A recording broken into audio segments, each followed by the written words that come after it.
යාළුවනේ ඔන්න මම අදත් ලස්සන කතාවක් අරගෙන ආවා. ඉතින් කතාවට යන්න කලින් අපිව සබ්ස්ක්‍රයිබ් කරන්න. ඔන්න අද කතාව තමයි නටපු නැටුමකුත් නෑ බෙරේ පළුවකුත් නෑ. ඔන්න එකෝමත් එක රටක කැලෑවක අලියෙක් මැරිලා හිටියා. ඉතින් මේ අලියාගේ මලකුණ කන්න නරියෙක් ආවා. ඔන්න ඉතින් මේ නරියා මලකුණේ තකින් මස් කාගෙන ගියා. ඔන්න ඉතින් මේ විදිහට නරියා මස් කාගෙන යනකොට මලකුණේ ලොකු හිලක් හැදුනා. මේ නරියා ඒ හිලෙන් ඇතුළට රුංගලත් මස් කන්න පටන් ගත්තා. නොහොම දවල් කාලයත් උදා වුණා. අවු රශ්මියත් වැඩි වුණා. ඔන්න ඔහොම අවු රශ්මියට අලියාගේ හැම හැකිලිලා වේලිලා ගියා. අනේ නරියා රිංගපු හිලත් වැහිලා ගියා. නරියා ඉතින් අලියාගේ මලකුණ ඇතුලේ හිර වුණා. ඔය අතරේ බෙරවායෙක් බෙරේකුත් එල්ලගෙන තොවිලයකට මේ මලකුණ ළඟින් ගමන් කරා. නරියාට ඇහුණා ඉතින් කවුදෝ යන සද්දයක්. නරියා ඉතින් කොහොමත් කපටීනේ. නරියා මලකුණ ඇතුලේ ඉඳන් ඇහුවා කවුද ඔය යන්නේ? එතකොට බෙරවායා කිව්වා මම මේ තොවිලයකට යන ගමන්.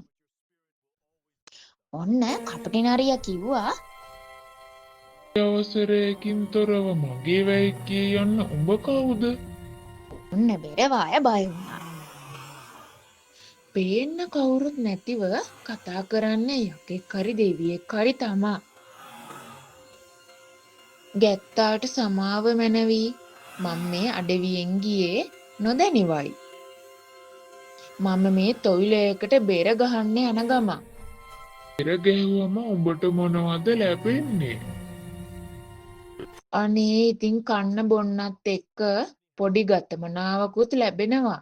එච්චරයි. ඔන්න එතකොට කපටි නරියා කල්පනා කරලා කිව්වා මම උඹට ඇති වෙන්න රත්තරන් දෙන්නම්. උඹේ වාසනාවකට තමයි උඹ මේ ඉසව්වෙන් ගියේ. මම මෙතන තියෙන මහා නිදානයක් රකින්න දේවතාවෙක්. උඹට මේ නිදානෙ ගන්න පුළුවන්. මම කියන විදිහට කළොත්.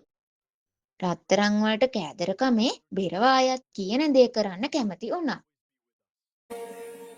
උඹේ අතේ බෙරයක් තියෙනව නොවැ? ඒ බෙරේ එක ඇහැක් පළලා බෙරේට වතුර පුරවගෙන ඇවිත් මේ අලෙකුණට හලාපිය. නිදානෙට ලෝභකමේ බෙරවායත් තමන්ගේ බෙරේ එක පළුවක් අයින් කරලා ඒකට වතුර පුරවන් ඇවිත් මේ වේලිච්ච අලිකුණට හැලුවා. අනේ ඉතින් මේ විදිහට වතුර වැටෙද්දී වේලිච්ච අලි හැම ආයෙත් මෙලෙක් වීගෙන ආවා. නරියත් ඇතුලේ ඉඳන් උගේ හොම්බෙන් ඇනලා හැම මෙලෙක් කරගෙන ඌ ඇතුළට ආපු හිල පාදගෙන එළියට පැනලා දිව්වා. බෙරවායා අලියාගේ කුණ ඇතුළට එබිලා බැලුවා. අයියෝ දෙවියෙක් නෙවෙයිලු හිටියේ. ඉහද පනවලු. ඒ බෙරවායා පැලිච්ච පෙරෙත් අරන් තොවිලට ගිහින් වැඩක් නැති නිසා වෙච්ච පාඩුවගෙන තැවෙමින් ගෙදර ගියා. ඔන්න ඕකට තමයි කියන්නේ නටපු නැටුමකුත් නෑ බෙරේ පළුවකුත් නෑ කියලා.